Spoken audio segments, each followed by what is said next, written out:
সালামু আলাইকুম, আমি ইয়াসিন সৌদি আরবের দাম্মাম থেকে আমার নতুন একটা ভিডিওতে আপনাদের স্বাগতম। আমার পিছনে একজন বাংলাদেশি ভাইকে দেখতেছেন, উনি সৌদি আরবে এসে খয়রাতি করতেছেন।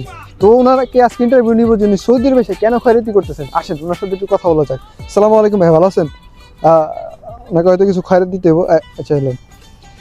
আচ্ছা ভাই, আপনি যে সৌদি আরবে এসে খয়রাতির কাজ করতেছেন, আপনি কি বাংলাদেশে থাকতেও কি এই কাজ করছেন? ধরে মিয়া, বাংলাদেশে আমার বড় ব্যবসা আছে।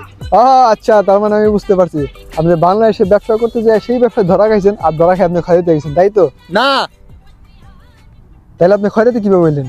আমার এক দালালে অফার করছে 5 লাখ টাকা দিয়ে যদি সৌদি আরবে যাই তাহলে আমি ব্যবসার থেকে বেশি টাকা কামাতে পারবো। আচ্ছা, তার মানে আমি বিষয়টা বুঝতে পারছি। আপনি ব্যবসা বিক্রি করে সেই দালালে 5 লাখ টাকা দিচ্ছেন, আর ওই দালাল আপনার টাকাটা মেরেছে, তাই না? ঠিক, এর জন্য আপনি খয়রাতি গেছেন, তাই তো ভাই? ধরে মিয়া, দালালে যদি আরে না আনতো তাহলে আমি আজকে সৌদি আরবে আসতে পারতাম। আচ্ছা আচ্ছা, ভুলে গেছি, আপনি তো এখন সৌদি আরবে আছেন। তাহলে ভাই আপনি সৌদি আরবে খয়রাতি কিভাবে বললেন?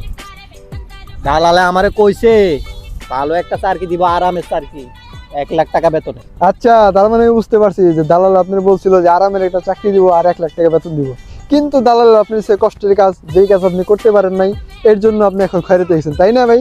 ধরে ভাই, কি কোন না কোন, আরে ভাই কি কম কষ্টের কথা ভাই, দালালে আমার আরামের চাকরি দিব কইছে, কিন্তু ভাই দালালে আমার চাকরি দেন আর ভাই রে।